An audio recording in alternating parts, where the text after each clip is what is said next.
Hey, good afternoon. Welcome to Council. Monday, March 24th, 2025. Call me to order at 4 p.m. As a reminder, I remind you to turn off your mobile device, put them on vibrate. Thank you very much. I got a motion here, and I want to ask if anybody has any additional deletion to the agenda for the regular meeting of council that was circulated today. Hearing none, call need more segment. Councilor Link, second Councilor Wheeler. All in favor? Any declarations of interest today? Hearing none. I have a motion here from previous minutes of council that were to be adopted. Regular closed meeting of council were held on Monday, March 10th, 2025, and circulated or amended. Moved by Councilor Lake, second by Councilor Valens. Any questions or omissions of those minutes that have been recognized? Yes. Just one in the minutes. It said, and I was just trying to remember this, that the user groups we were going to get a report back on looking at numbers. I didn't see it on the agenda, so I'm just wondering if that's something we'll move to the next meeting. So what's the snow kickers and the special? Oh yeah, that will be coming in the next meeting. Okay, exactly. To make a note that it. We still are. Okay, we have reached out to them. Thank you. Okay, with that being said, I call a question in favor. Those minutes. Thank you very much.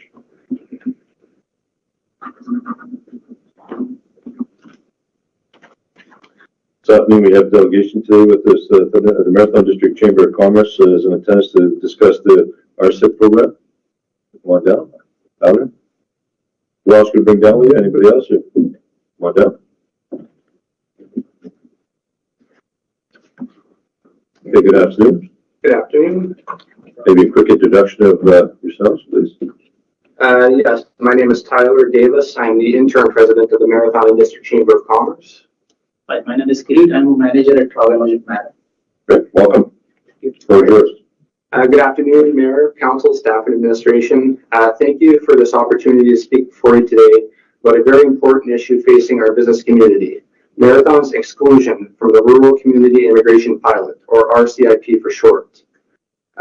As I already said, I'm the interim president of the Marathon District Chamber of Commerce. At our recent AGM in February, a large number of business owners and employees were in attendance to bring to our attention the fact that Marathon was not included or has not been included in the new RCIP program, despite having been previously included in the RNIP program, and the problems that this poses for their businesses. For years, several local businesses struggled to find reliable employees, oftentimes impacting their operating hours and the quality of service that they're able to provide to their customers. These problems persisted until the RNAP program allowed these businesses to utilize the services of immigrant workers to successfully and reliably staff their establishments, in turn offering better service to the community. Now these businesses face a precarious situation. How will they replace these workers when it was nearly impossible to do so in the past? In Marathon, as we know, Barrett Kemmel is our primary employer, and they offer substantial pay to their employees. Skilled employees seek work at the mine in order to make money to support themselves and their families. We also have a generally aging population and a smaller pool of youth and high school age individuals to fill these positions. Employers want employees who are dependable and reliable and want peace of mind knowing that these employees will be with them for multiple years. These establishments simply cannot compete with the higher wages that are being offered by other major employers in our community.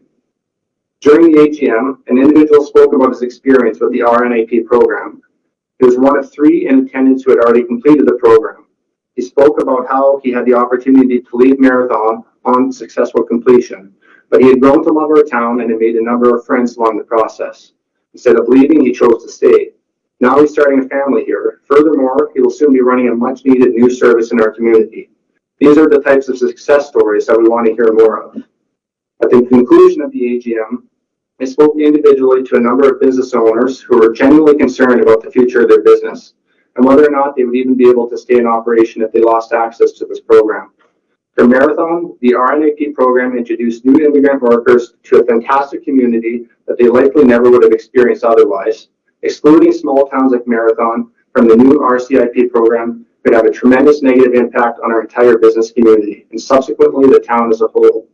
With Marathon being in a position where we're poised for growth, we need to ensure that we maintain a robust business community to attract new people and families to relocate here. So our questions today: What can we do to get Marathon included in this program? What happens to the employers and the employees who are currently utilized or who were utilizing the RNIP program? From the town of Marathon, we are hoping for your clout as a municipality to bring this matter to our MP and our MPP when they won't respond to our concerns. Your resources to assist in potentially an application that could include other surrounding communities. And we want you to understand that this issue is very important to a number of local businesses. They want the town in their corner, and they want responsiveness when they reach out to express their concerns. To offer just a bit more background, the Rural and Northern Immigration Pilot, or RNIP for short, ended in August of 2024. Marathon qualified for this program as a Thunder Bay district community. The program was administered by the Thunder Bay CEDC.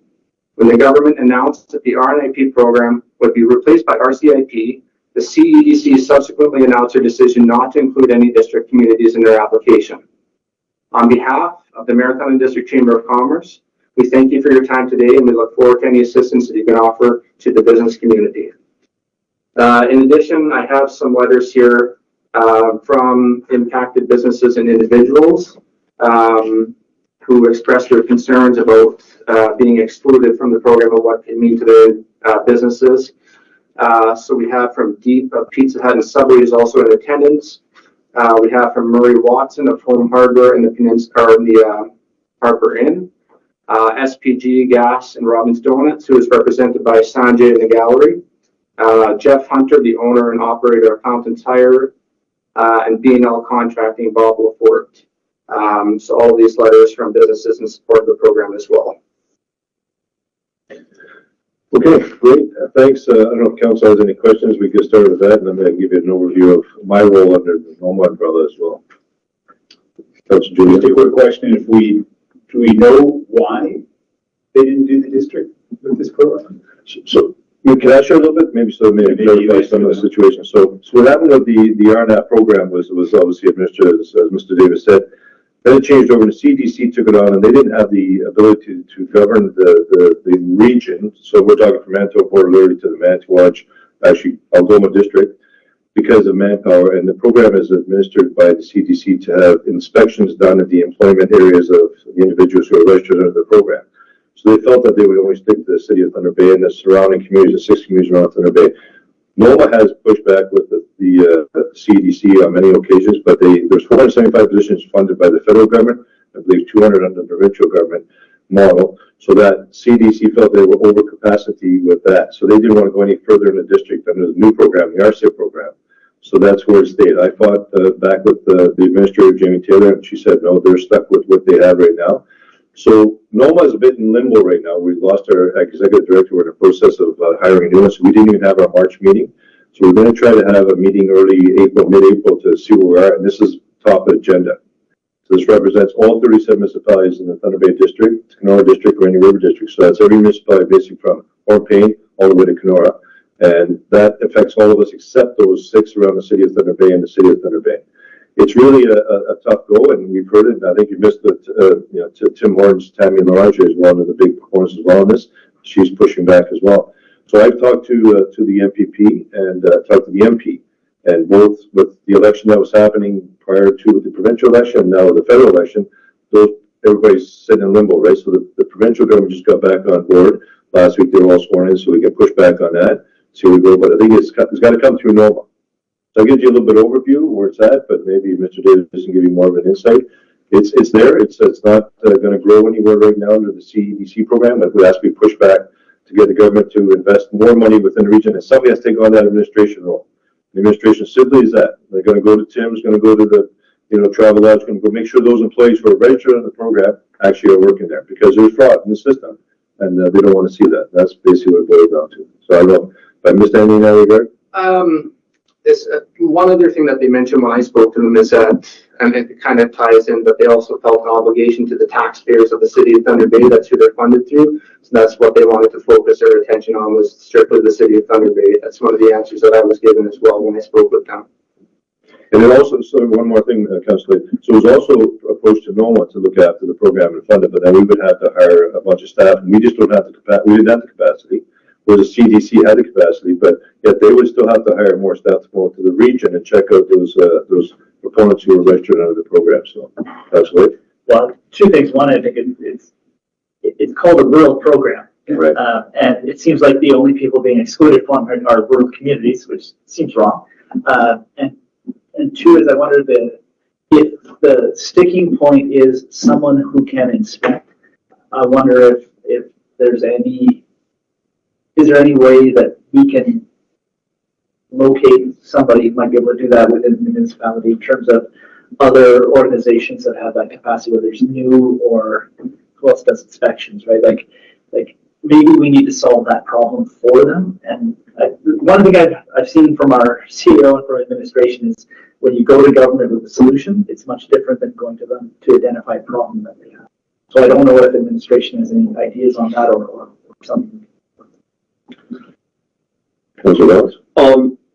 In wearing my other hat as an employment advisor for the last 10 years, I have, and I know being an active member of the Chamber of Commerce, I've been there when these conversations were happening at the meetings, was there for the AGM. So I know we've all kind of had good conversation regarding the RNET program and the new program that they have currently going. With that being said, the RNET program before was only central to Thunder Bay and Sault Ste. Marie, and we did see it come out to the region about 2 to 3 years after its development. So maybe, hopefully, through this proper advocacy, kudos to the Chamber of Commerce for helping elevate those voices for our business community and bringing it through the appropriate channels to us here at council. So yeah, just thank you for that piece and being professional and, like I said, helping group everyone's voices and bringing them to the appropriate table. And hopefully through this advocacy piece, we might be able to see some change.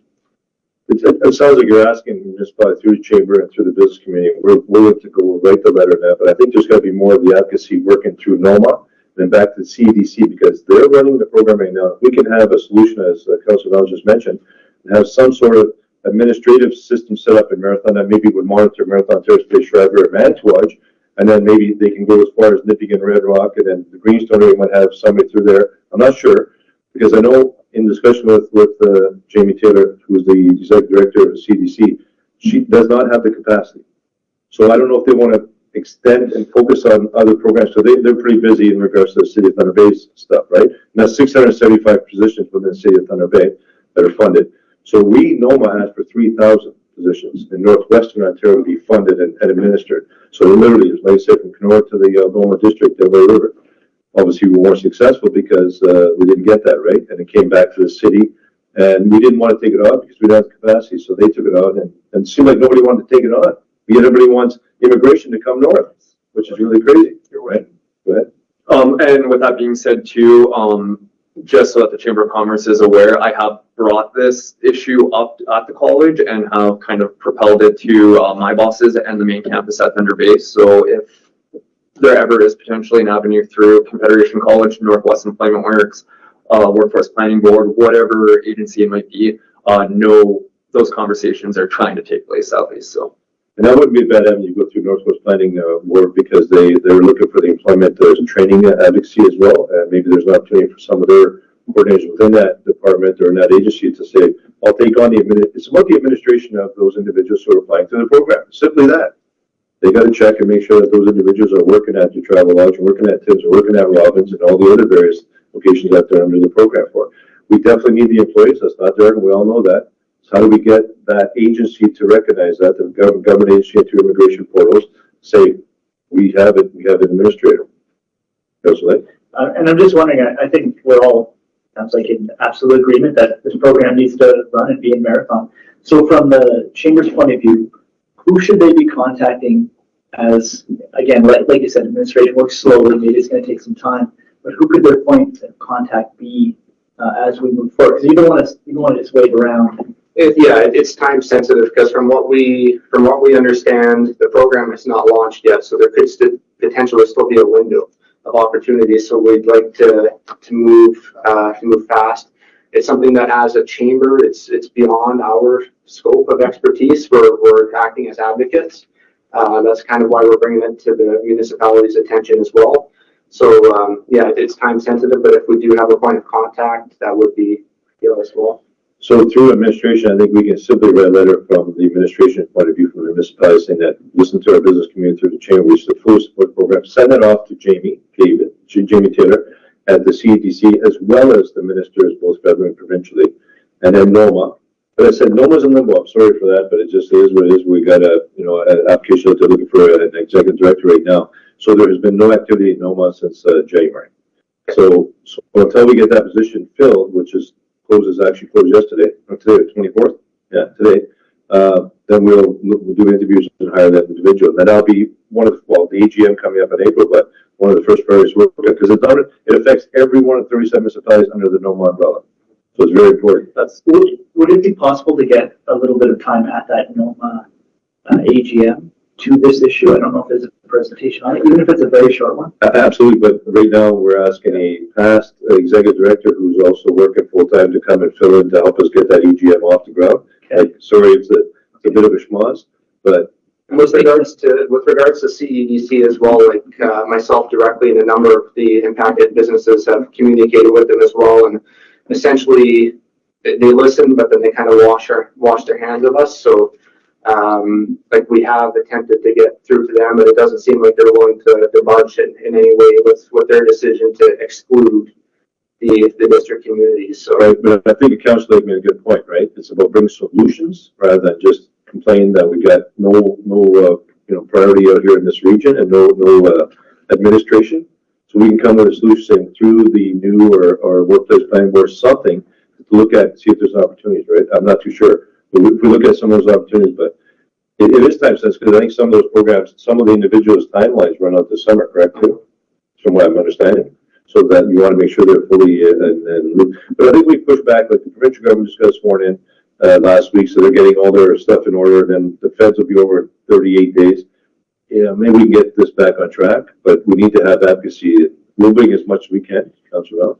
The election, I think, will be a big determining factor as well, right? Right now, our current federal government has restrictions on newcomers, international students, all that kind of stuff. But in early April, May, once the elections wrapped up, mid-April, early May, maybe the tune might look different from the federal government who's in power, especially when we see the narrative around the tariffs and building internally, Canada Strong, that kind of stuff. So hopefully, as mentioned before with the RNIP program, we see a little bit of leverage and some change to this advocacy for the new program.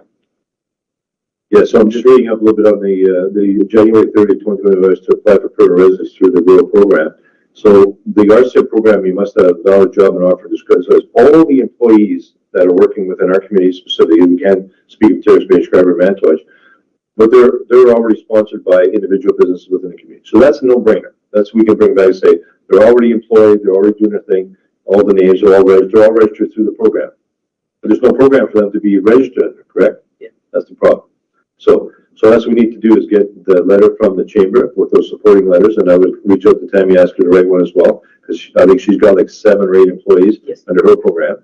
So that would include that, and then send it back to us. We'll send a quick letter off to the CEDC and see if there's a solution we come up with through CEDC and the Workplace Planning Board, as well as NOMA. I know NOMA is going to be the big advocacy through the lobbying to the government, but until we get everybody back at the table, and that won't be till probably April. But if that all comes, and you already got all the documentation, just your letter that you just explained to us, and overview, a letter from Tammy through the TIMS, and then anybody else who might be employment in the community that's affected, and identify how many individuals, because you all know how many are working in your facilities. More than 25. Perfect. But if we can identify how many there are just in our community, that might bring a little bit more weight as well. at one point I did hear around 40 is around 40. So that's huge. Yeah. So let's take those 40 individuals out of our community without, those supports. A lot of those businesses are not going to be able to operate properly. Yeah, exactly. Yeah. So we all know that. We have to bring that to the next level and make sure that they're aware of it. That's all we can do. And we'll work on a letter with the CDC, the Workplace Planning Board, even through NU and NOMA. Send it off and then push back on it once the letters are submitted. But I appreciate your time, and hopefully we'll get this all resolved with our help. But we're only a small little municipality, but we can bring some lobbying back to the government and through the agencies. For sure. It reflects the region, though, right? Yeah, absolutely. Yeah. We're not the only ones. No, and NOMA's the body, because they're the lobbying body for the government, right? They receive the supply of And drugs. at least if we can do something now, that, they can involve in the next years, maybe next year, so a couple of years. Yeah. So, still people has a hope and they can stick in. Well, absolutely. Oh, yeah. As long as you got some direction, right? Right, exactly, yeah. Because Okay. we have a contract for 2 years with the employees, and the employee says, what, after 2 years? Yeah. We need to go back to our own Right. country, or is there any chances for the permanent residency? So, no, there's no doubt. We all know we need the residency, we need individuals, we need immigration. It just, so we gotta get clear. So then we're just a small little part of for Northern Ontario, we try to bring our voice to the south, to the big part of the government. But as far as the Canadian government, same thing. So hopefully we have the election resolved in the federal, the provincial election gets back on board, we can bring this information to everybody. Okay. Thanks, guys. Thank you. Appreciate it. Yeah.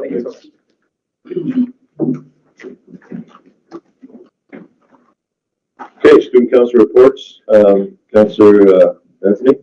Good afternoon, Mayor, Council, and audience. I would instruct the sports students are participating in badminton and continue practicing. And on Friday, they traveled to Thunder Bay for their first experience of competition as they continue to prepare, of course, for the Inter-Bliss semifinals in the coming weeks. Additionally, it is hard to believe on a day like today that soccer has already kicked off. Girls began practicing indoors last week, and boys held a brief introductory meeting earlier this morning. On Friday, the graduation committee convened to discuss student opinions regarding the appearance of the graduation ceremony scheduled for June 25th. They also explored potential fundraising opportunities for our group. Decisions were made regarding our fundraisers. We will be hosting a barbecue on April 25th with more information about the event provided below. We'll also continue the staff student fundraiser basketball game on May 9th. And lastly, on June 6th, we will contribute to Barrack's 40th anniversary celebration by organizing a dance at Marathon High School as part of their festivities. More information will be shared as the dates approach. Last week, registration opened for local businesses to participate in the Future Falcons Fest, which is taking place on April 25th from 10 a.m. to 2 p.m. The event is designed for students of Marathon High School to explore summer employment opportunities, volunteer positions, and potential career paths within the community, and options for post-secondary education. For more information, please contact Marathon High School Principal Dean Burke. Last week, me and Councillor Matos initiated communications with the student councillor from Red Lake and Councillor Lake regarding preparations for the upcoming NOMA conference, which is just a month away. This year, we aim to go beyond the basics. Our focus is on our advocacy, volunteering, and adaptability that is required in political life and examples we have shown this year. I personally will be discussing my work on the rural transportation issue and how we explore new avenues for organizing fundraising back in the fall. As a reminder, the Director of Education rejected my reports. So me and Councillor Lake jointly organized a volleyball tournament and supported students in traveling to Terrace Bay for a sports trip. Councillor Matos will be addressing the rural healthcare issue and the centralization of services. Coincidentally, today she's in Toronto for healthcare reasons. And I'd like to congratulate Team Manrock on their victory in the inaugural Hemlo Charity Cup. It was a fantastic tournament that once again united our community in sport hockey behind Sick Kids Marathon. And lastly, I'd like to remind all Marathonians to start the research on the federal election, make informed decisions, and participate in voting on April 28th. I am eager to begin my research personally on the candidates in Thunder Bay Superior North and to learn about their plans for our community. It's an exciting / coincidental time to be a first-time voter. Yeah. Welcome to democracy. Thank you very much for the report. Any questions of Councillor Anthony? I do have one. So did they get back to you on a timeline for the student engagement session at NOMA? All I know is from as far as reading the agenda, we were presenting at 8:30 on Friday. So it didn't say what was it? Because the agenda's all over the map right now. I was wondering if they would give you anything. Yeah, there's not, I don't think there's an official agenda yet.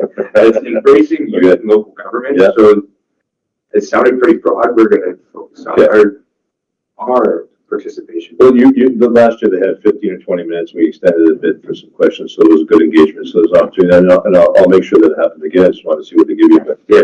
so first thing Friday morning, it'll be just pumped. Yeah. Right on. Friday morning. Awesome. Good stuff. Thank you very much. Okay, we got a report on town bylaw 1574, Mr. Korczynski. So action number 27 in the town of Marathon's current strategic plan is to undertake a comprehensive review of the municipality's corporate policies and bylaws within the current term of council. Any revisions or amendments to policies and bylaws must be brought forward to council for approval. As part of this bylaw modernization process, administration has recently reviewed the business licensing bylaw. More specifically, the topic of mobile food businesses was researched, as it is currently not included in the bylaw and is an ever-increasing presence in municipalities requiring governance. Based on the research completed by administration, which has included reviewing over 10 municipal bylaws from across Canada that govern mobile food businesses, administration is recommending that an appendix be added to the current bylaw that would govern the operation of mobile food businesses in Marathon. Key excerpts from the new appendix will include two licensing categories, one being a special event and one being an annual license, valid inspection from the Thunder Bay District Health Unit, proof of liability insurance in the amount of $2 million, where a mobile food vehicle's equipment is fueled by propane or natural gas, a certificate issued within 6 months of the application by a provincially certified propane contractor, proof of an annual fire inspection, if applicable, a copy of the applicant's driver's license, if applicable, a plan for the containment disposal of gray water, grease, and garbage in a sanitary manner satisfactory to the municipality, a description of the type of food being served, a site plan showing the location of the truck or the cart, written permission of the owner of the property, if applicable, consenting to the use of the property for the food truck.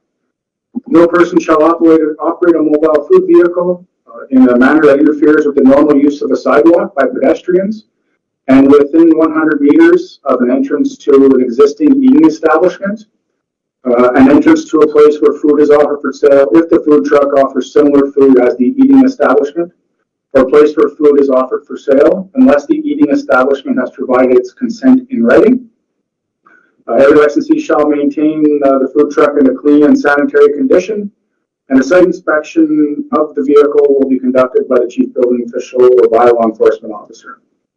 Financially, administration is recommending adding the following new fees for mobile food vehicles. And amending fees and charges by law 2085, special event $300, resident annual fee $500, non-resident annual fee $1,000. Options for council: amend bylaw 1574 with the changes as outlined. Do not amend the bylaw or direct administration to make further changes to bylaw 1574. The administration recommends that option A be selected and that bylaw 1574 be amended as presented, and that the proposed fees for mobile food vehicles for 2025 be approved as presented, and that bylaw 2085 be amended as well. Great, thanks for that update on the bylaw in regards to mobile food vehicles. I do have a motion here by Council hereby accepts the attached report and recommendation of town of Marathon bylaw on 1574 amendments, and that the proposed fees of mobile food vehicles for 2025 be approved as presented. Further, that bylaw 2020-85 and the 2025 fees and charges be amended later in this meeting under bylaws. Moved by Councillor Giuliano, second by Councillor Blake. Questions? Councillor? Sure. One is just a sort of for a couple clarification questions. The first would be how small does a mobile food vehicle go to? Like I think about the Lions Club who does cotton candy at a couple of events. Would they be exempt from that because they're not? They take it out of a vehicle and serve out of that, or would that also be included in something like this? Yeah, something like that at a community event, especially if we put it on, it would be exempted. Okay. It's the mobile food trucks or the food carts. It's really they're running a restaurant style business, right, out of the vehicle. So this is what we're trying to capture, which we currently don't have within the bylaw. Okay, that makes sense. And then again, the thing that I really like that's in here is, again, I think it's important to protect those bricks and mortars buildings. And so it would be, if you're within if I'm reading it right, 100 meters of the entrance of somebody who's doing the same kind of food. That's correct. So if I was coming into town and I offered something totally different, like a taco truck, they would be able to go kind of within that distance because they're not competing on a food by food kind of thing. Is that, am I reading that right? Yes, that's correct. So, That makes sense to me. yeah, so really what, what the bylaw is trying to achieve two things, right, in full, right? One is, right, we don't want, we want to encourage food trucks because they offer a valuable service, but we also want to make sure that, we respect our, the businesses that do have bricks and mortar and pay taxes in the town of Marathon. And also, we don't have any provisions in the bylaw with respect to, inspection of the vehicles, right? So ultimately, at the end of the day, we're liable, right, if we allow them without doing those inspections. So this is what we're trying to capture in this appendix. Yeah, I think that's great. Anything else, Councillor Leon? Is there elsewhere where, in Ray's question about the Lions Club, is there elsewhere where charitable organizations or fundraising things are covered outside of this? Like I'm thinking, Garrett does a burger thing, those kind of things. I mean, they are selling food, but it's for a charitable purpose. Is there something outside of this that covers that? Because it's not in this. That's more or less, just, we'll call it a community event or Okay, so they don't fall under this. That's okay. Great. Awesome. Yeah, mostly Barrick, all events I've been at, they donate their burgers. Yeah. Yeah, that's what it does. I just have a quick question on turnaround time for administering the license. If like a business owner was running to get the marathon, would they be able to do it like a Friday morning to be able to open up, say for Friday afternoon, or is there kind of like a 10-day turnaround where? So it's really, if council approves the appendix that's to be added to the bylaw, it's really incumbent on the business owner. If they have all of those items, right, that are required. Okay. That are readily available for inspection, it's a quick turnaround time, no question. But if there are things missing, then, it's on the business owner to get those in place before the approval is given. So, realistically, probably, a few days, to do the necessary inspections and as well as the review. But it's not a long drawn out process, right? As long as all the materials are in place. Great, thanks. Okay. I think if anybody's opening and operating a business, they know the process and they go to the town's website, get the information, contact the appropriate department, they'll have the information to provide. And then, a quick inspection, if they're from out of town, they arrive on the Friday morning and all the details been identified with the bylaw, they can just do a quick inspection and I'm sure that's easy with communication. Yeah, I mean, that's, usually, if we use the example of, beaver tails as we've had in the past, we're in conversation usually, weeks before they plan on being here. So, and this stuff will all be available via the website. So it'll be, easily downloadable, and can be submitted, through that process. Great. All good? Yeah, good bylaw. Yeah. Okay, all in favor? Yeah. Gary, thank you. And there'll be a report on the bylaws afterwards. Thank you. Up next, we have some information in regards to the upcoming official plan that we have to go through. This is our anniversary, so 10 years is the timeline. So, good evening, Mr. Allen. Good evening, Mayor and Council. With the Town of Marathon Official Plan and Zoning Bylaw 10-year update, Section 26 of the Planning Act of Ontario requires municipalities to formally update their official plans and zoning bylaws 10 years after adoption. The Town of Marathon's current official plan and zoning bylaw was adopted in 2016.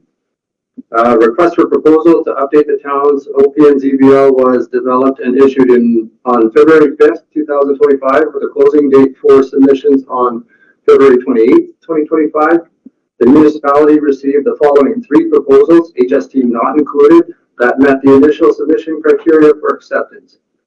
J.L. Richards from Sudbury, Ontario, the price of $159,533.79. WSP from Ottawa, Ontario, $178,530. And Superior Consulting Team from Leading, Ontario, $123,054.10. The bid documents were reviewed and scored by an evaluation team comprised of the CBO/Building Services and Economic Development Manager, Works Operations, Parks and Facilities Manager, and the CAO/Clerk based on the following criteria. Consultants experience with official plan and zoning bylaw projects, specifically in Northwestern Ontario, proposed methodology and engagement strategies, total project cost, breakdown of project schedule and milestones, availability of qualified personnel to manage the project, and references from previous clients. Upon completion of proposal scoring, it was determined that the proposal from WSP of Ottawa, Ontario was the most comprehensive, best met the town of Marathon's needs, is highest value for budget dollars, and received a number of quality references from similar sized municipalities in northwestern Ontario. Financial implications, WSP has submitted a bid amount of $178,530 plus HST to complete the necessary planning work. This amount would be funded from the town's approved Housing Accelerator Fund. Based on the proposal work schedule, $89,265 would be budgeted in 2025 and 2026 to complete the project in full. Option A, accept the bid as submitted from WSP in the amount of $178,530 plus HST. Option B, do not accept the bid from WSP and reissue the RFP. Your administration recommends that option A be approved and that the mayor and clerk be authorized to enter into a legal agreement with WSP for the review of the town of Marathon's official plan and zoning bylaw. Great, thanks for that report. Is there a motion here that council hereby accepts the attached report and recommendation of the official plan and zoning bylaw 10-year update, and further that the mayor and clerk be authorized to enter a legal agreement with WSP to review the town of Marathon's official plan and zoning bylaw amendments. Moved by Councilor Lake, second by Councilor Dallas. Questions? Councilor Lake. I bet you $55,000 you can answer the question I'm about to ask you. So obviously the lowest, one bid substantially lower than the others. Are we comfortable that even though it was a lower bid, the quality of the work would not be as good, and we can justify the extra expense based on the review documents? So when we launched the RFP, we did put a scoring format in there, and score was worth 20%. Cost was worth 20% of the score. And we did a 2-envelope method under our procurement bylaw, just to make sure that we did a thorough review of content and we didn't just pick what was bidder. After going through the scoring, the lowest price got full marks on the score, or on their cost. But we had significantly better content and scoring in the one that we chose that actually ultimately got the highest score. Just a couple of other points to Councilor's question. WSP, highest cost, but also in their proposal, investing the most hours into the project, which is the higher number. A couple of the references that we checked, they recently did work in Fort Francis as well as Dryden. And what we want to do with our OP and zoning bylaw, we want to start to look at some innovative solutions around housing, around stormwater management, and specifically a big piece of it is going to be the waterfront district we're going to be creating. And they have vast experience in that particular area, which is going to be really important from a zoning perspective. So they give us the best value based on the fact, especially based on the fact that it's being funded by the Housing Accelerator Fund, completely, and won't be on the levy. And this checks off about 5 of the boxes we need to answer with respect to the Housing Accelerator Fund reporting. So it's really important that we get this right the first time. Thank you. Yeah, absolutely, Councilor Lake. I mean, typically you always look at the lowest dollar value when you look for an RFP, but the reality is the scoring matrix is a really good way to go.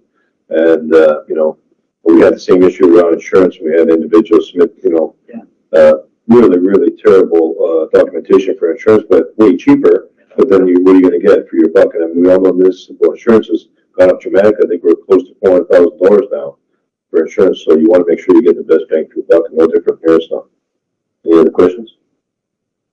And it's one of those things we pushed back with many years ago on Council Lake. Remember, we used to do a 5-year official plan. So every 5 years we used to spend $60,000, $80,000 in the past. So now 10 years is much more suitable. And as Mr. Skroczynski said, it'll reflect on what we want to see in the official plan going forward too as well.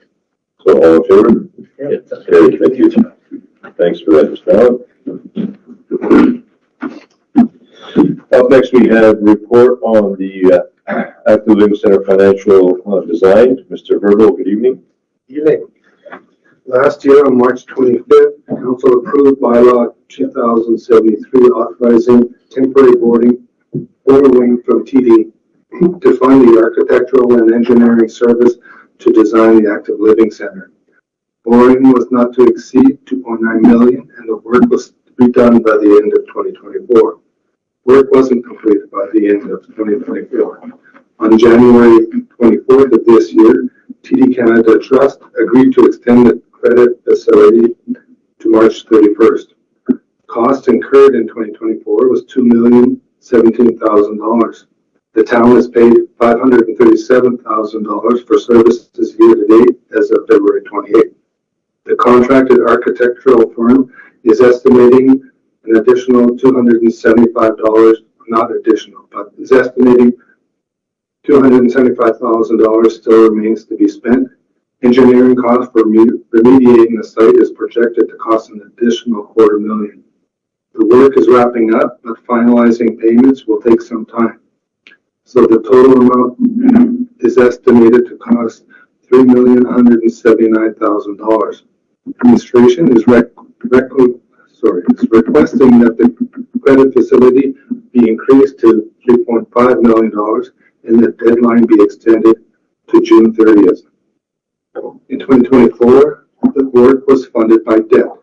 Monthly interest cost was funded by the tax levy. The budget had assumed design work was to be completed in 2024. The 24 budget assumed $90,000 in interest costs, but only $23,000 was incurred with the delay in the work. As of this month, the current interest rate is 4.2%. The 2025 budget hasn't been finalized. Financing costs will need to be added to the tax levy. Repayment of the demand loan will be addressed once a decision is made on whether the municipality will proceed with the construction of the active living center. The increase in debt still keeps the municipality under the annual repayment limit issued by the Ministry of Municipal Affairs. The options are to amend bylaw 2073 by authorizing administration to request TD Canada Trust to increase the short-term financing level from $2.9 million to $3.5 million and to extend the credit facility to June 30th. Or request administration to look for other ways to finance the project. Administration is recommending that option A be selected, authorizing administration to request an increased financing limit and an extension of the firm. Great, thanks. I do have a motion here that council hereby accepts the attached report and recommendation of financing the active living center design, and that the administration be authorized to request TD Canada Trust to increase the short-term financing limit from $2.9 to $3.5 million and extend the credit facility to June 30th, 2025. For the bylaw be amended 2020-73 be amended later in this meeting. Move by Councilor Lake, second by Councilor Ellis. Questions? Councilor Lake? So extending that makes a lot of sense to me. The one thing I don't see is it says look for another option to finance this project. Is what other reasonable way is there to finance this project? There isn't really, right? Like it's a kind of a no-brainer. You have to do it. In time, we could, any reserves, investments in our reserves, when they come due, we can take it out. But again, as I've cautioned you guys in 2024, you're really jeopardizing the reserves that was built for water to be used for. Okay. So after reading the report, can we not take a look at administration and then we look at there's some more design aspects to be done and some work around the final project itself. And we're going at 2.9, which we've already approved. And as you see, Mr. Verbal is identifying there was only 27,000 or so, roughly $22,700 spent in interest-bearing costs. We know we're going to be struggling in 2025's budget. We already identified that. We want to try to bring that down. We don't want to add extra cost. Can we not have administration look at this project as we can approve this amount, but don't spend any money unless we absolutely need it. But then we need to go to the bank and ask for that extended credit 3.5 without having to pay the interest. We don't need the money. Correct. Okay, that's just questions. Sorry, we've asked We're anticipating 3.2, Right. but again, when the engineering company comes and if they find a jackpot, we don't want to come back to council. No, and I appreciate that. So that's why we're asking. So we're at 2.9 already pre-approved from administration through council last year. So what I'm saying is that administration can look at this project and say, okay, we need to do X, Y, and Z, but we don't need to do them unless we're going forward with the project as we get the funding from provincial and federal. So we might not need any extra credit facility. Yeah, that's potentially correct. So, obviously the cost, so the estimated design work at $375,000 and the estimated engineering. So they're to complete the phase 2 ESA on the site, which we require to get our record of site condition, so we can rezone it from industrial to, institutional as an example. But that work is only going to happen depending on, the tenders that come in and making sure they're on budget. So obviously at that time, we'll be coming back to council with a recommendation, assuming the tenders are on budget for council's approval or not. And that'll dictate how we proceed. So Mr. Virgo's correct, but we're not spending this money right now. But if council approves the tenders, we want to get to work immediately on the site itself and move forward with the record of site condition process so we can get the rezoning done. Another important item to note, our application to the Green Municipal Fund has been submitted. So these would be eligible costs under that fund if approved. We submitted under brownfield redevelopment. So we should be able to recoup those costs, assuming that we're successful with that application. So this is just being a bit preemptive in terms of process, but lots of decisions to be made over the next 2 months with respect to the project itself. So at the end of the day, hopefully it doesn't impact the 2025 budget to look like we're going to be having to go back to the drawing board, because we already went to the drawing board and asked administration to bring it down to that potential 8 to 5 or less. So we're good. So all works out well. We won't need to tap into this money at all. Is that fair? Everybody's clear on that? And then at some point, the bigger conversation around finance, will be the bigger conversation around finance. And we're working, we're working with our cost consultant, Mr. Camiso, on that particular item. One option potentially in the future, as we see growth, added to the role. As an example, generation was to build the mine. Council could specifically utilize a bylaw to ensure that the taxes generated from that type of development go to pay down debt such as this. So we are working on those solutions hand in hand, while the tender is out right now, and we'll be bringing back some of those recommendations to council in the next month and a half or so. Absolutely. Our life would be all much easier if generation announced shovel was going to ground in April 1. It won't be April Fool's Joke, hopefully. But we know the project's been 100% permitted for construction, so now it's all up to their team to get things in the background. And we're working closely with them and hopefully with the provincial and federal governments to see if there's assistance. As we know, there was an announcement in Thunder Bay with the Frontier Lithium, $240 million to develop a processing plant. So there's opportunities with the critical minerals in our backyard to have government come to the table. So we'll see what that looks like. Councilor Allen? Your worship, through your conversations in your channels at NOMA and all that, do you get the impression that a lot of those projects and discussions are ramping up because of the tariff stuff, and we'll start seeing a lot more? Absolutely. Spend local, buy local, provide local is a big part of government's mandate now. And you'll see that as you heard from even the potential new prime minister was interprovincial barriers should be all dropped immediately, right? So they're all working behind the scene right now as we speak on getting rid of those so we can trade in Canada without any barriers. So, that makes the first part a lot easier. But yeah, by all means, invest locally. And I think you even heard from the Premier in Thunder Bay in February said clearly, if you invest $100 million, 30 to 40 of that comes directly back to the province of taxation and investments. So it's not a huge amount of investment for the taxpayers of Ontario to invest in a project similar to Frontier or Generation or any other mining with critical minerals for that matter. So we just need that project to go forward, and hopefully that'll happen soon, sooner than later. But it is what it is. So we got the assurance from administration that this is just a buffer to get us to where we need to be with phase 2 and 3 of the assessment of the property and the environmental stuff, as well as completion of the design work. And then from there, we'll hopefully have to tap into it, but we're covered. Yeah. Correct? That's correct. Thank you. Okay, with that being said, I call the question on favor. Carried. Thank you. Up next, we have a report on council remuneration and 24 expenses. Mr. Virgil. Section 284 of the Municipal Act says that the treasurer must submit a statement of remuneration and expenses paid to each member of council in the preceding year. The remuneration and expenses paid to mayor and council are in accordance with policies CO1, council remuneration, AD1, municipal vehicle use, and financial 3, travel expenses for members of council and staff. Total remuneration and expenses paid to council in 2024 was $125,074. The amount included in the budget was $115,262. Therefore, expenditures are $9,800 more than budgeted.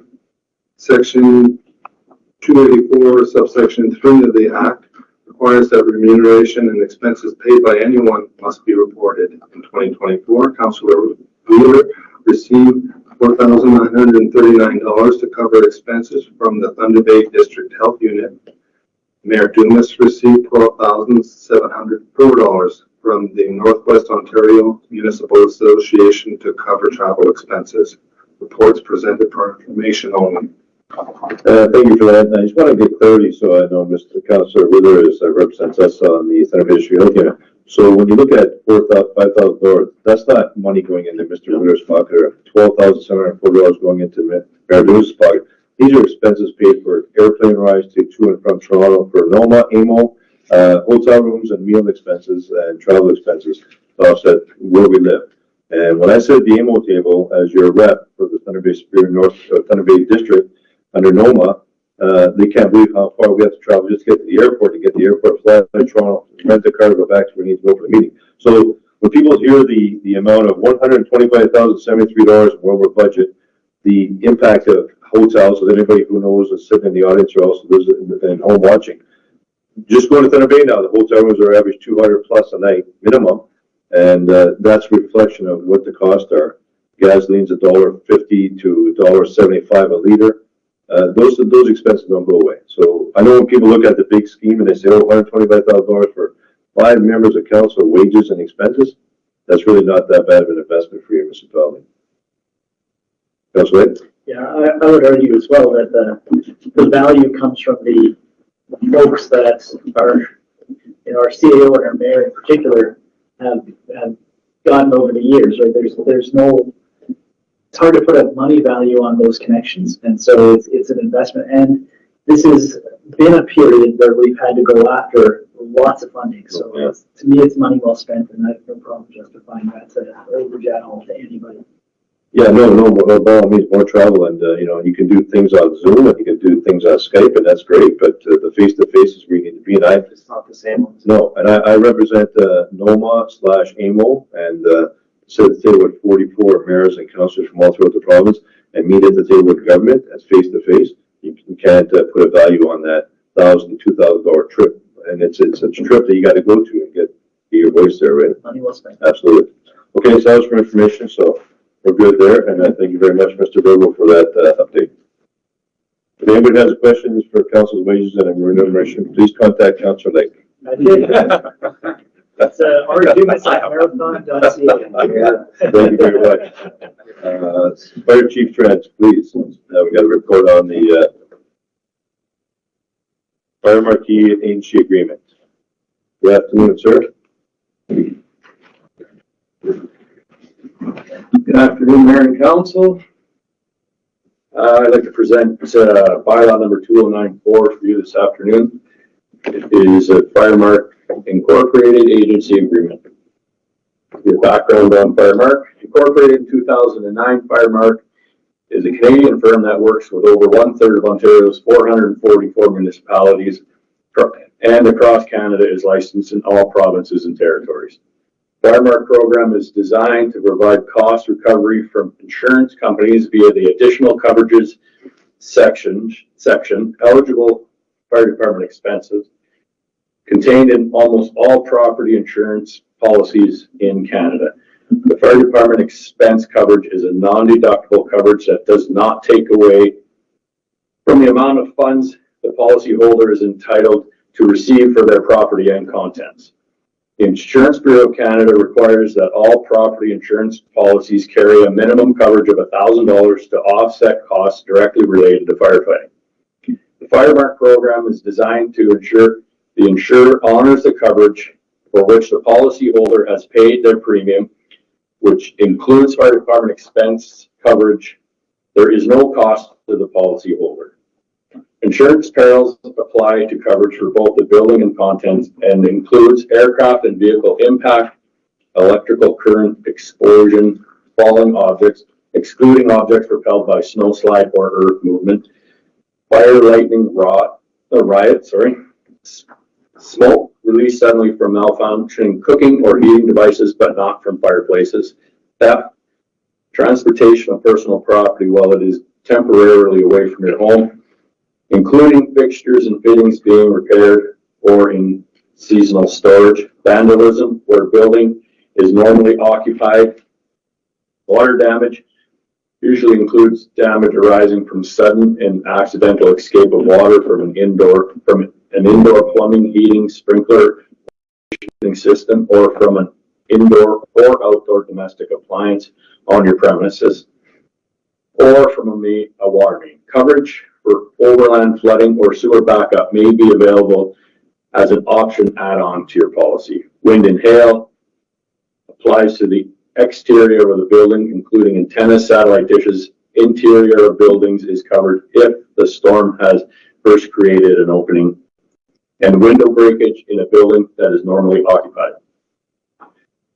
While some large municipalities recover insurance coverage costs directly, the town does not have the staff, resources, and technological capacity or expertise to manage such a program directly. The Firemark program also requires a formal agreement or agency agreement with the municipality. It also requires the municipality to have a bylaw to establish the legal right to claim reimbursement of fire service fees and insured emergencies impacting properties.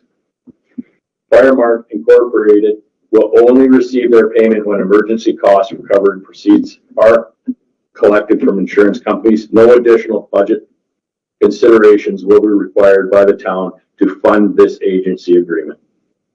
Firemark Incorporated would continue to retain 30% of the recovered funds as payment for their service and would remit the remaining 70% to the fire department.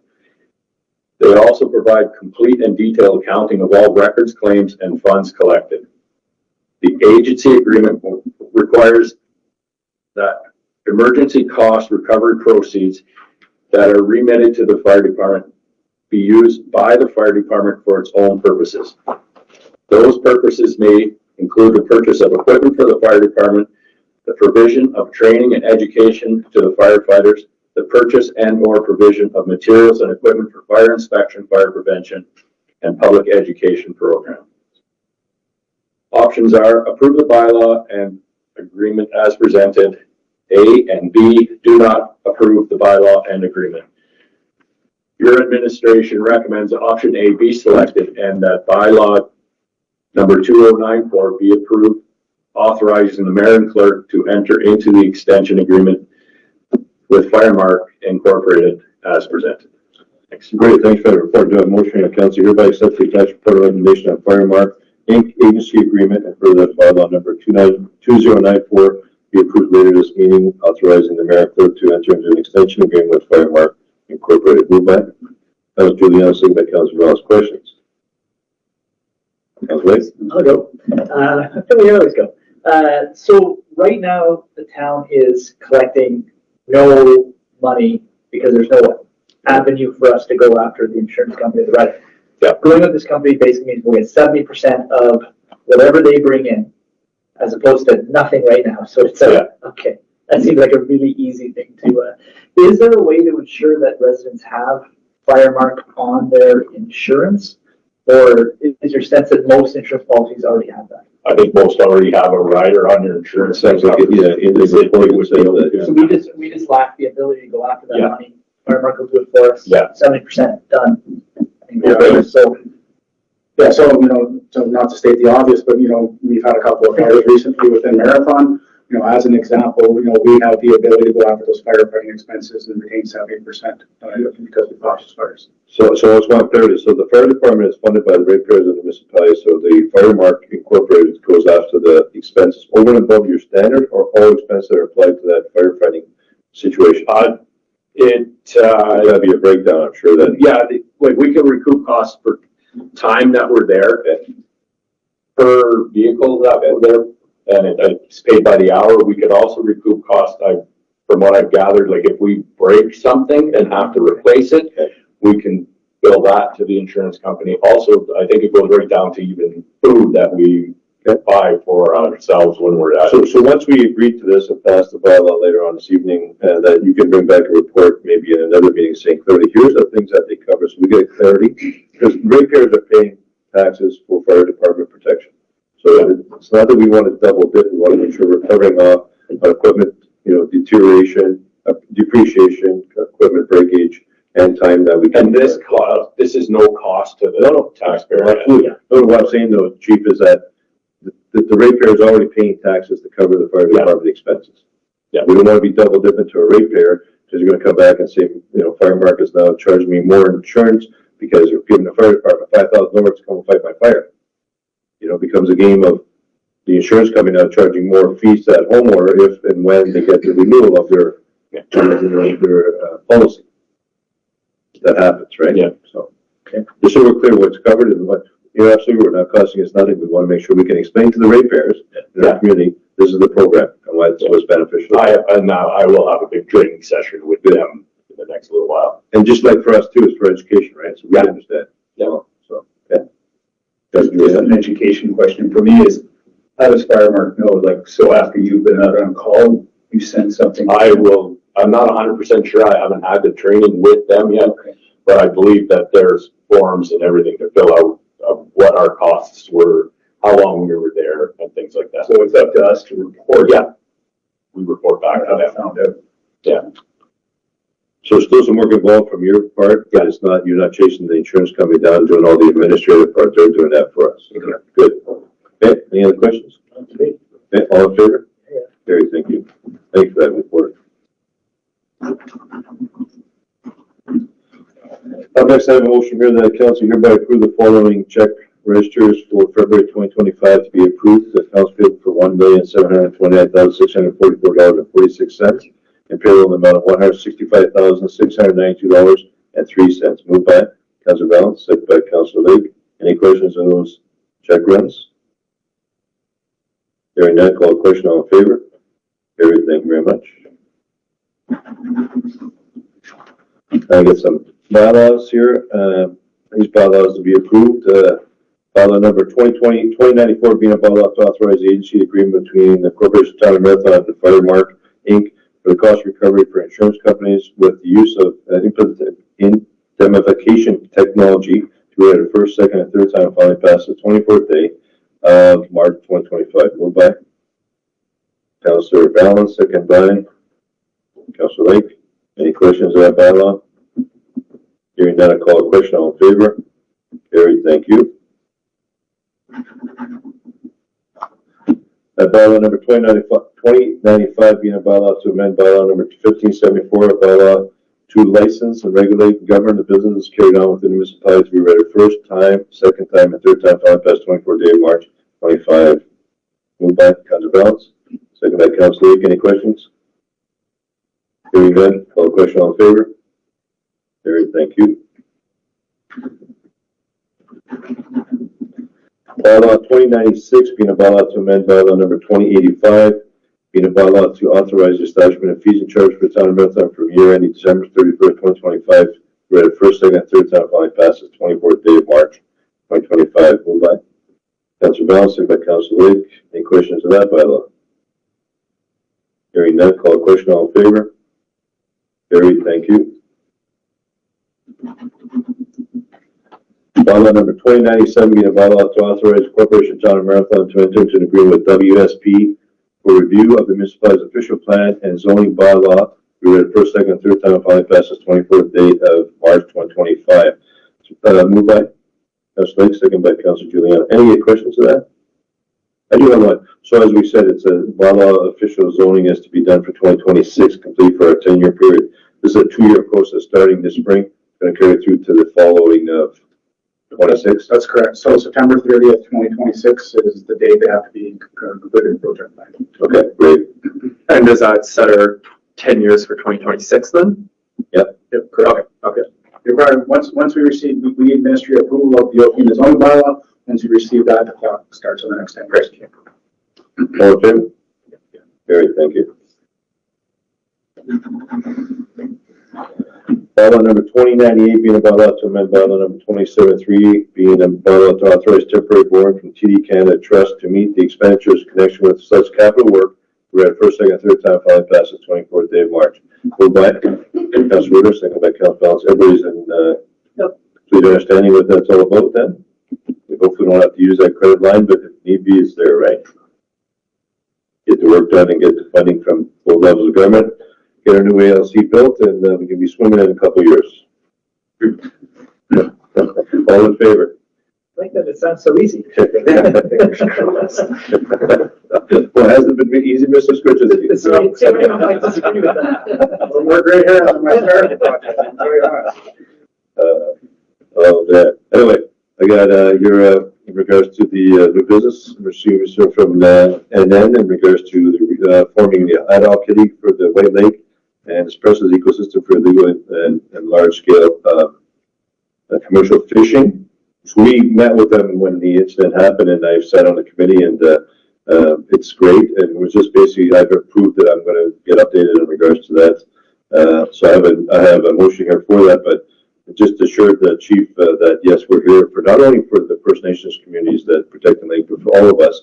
And as we've seen from the incident last year, with the participation from all the cottagers, all the residents from Marathon and Manitowoc over there, it wasn't just a First Nations issue. This was a issue for all of us in our backyard. So it was really good showing of unity for all of us to get together and represent the protection of the White Lake fisheries. So I have a motion on Council by supports the attached letter from NN in regards to the First Nations regarding forming the ad hoc committee to protect the White Lake and its precious ecosystem from illegal, large-scale commercial fishing. For that, anybody else want to sit on it? I've already basically committed myself, so. I would go with you. Okay, I'll put myself and your name on there, just in case, and that's for everybody. I'll be there to advocate, but I'm not the right person for fishing. Well, it's just basically just understanding the rules with working with government and pushing back on the regulations. Is this more a meeting opportunity? Would it be fine for me to sit on the committee, or? Well, you know what? I'm gonna put, because they're asking for a council member right now. So I'll see what, once we get together with them, I'll ask them, we can throw your name on it too, Carson. But I'll put your name on there, but I'll ask them what their thoughts are. So moved by Councilor Lake, second by Councilor Giuliano. Any other questions of that? Hearing none. Okay, so I'll put Carson on there too. And all good? Okay. Nothing else? Anybody has information? Okay, nothing else. We'll adjourn at the hour of 5:06 p.m. Moved by Councilor Lake, second by Councilor Wheeler. Any questions on that? Hearing none. All in favor? Good night, everybody.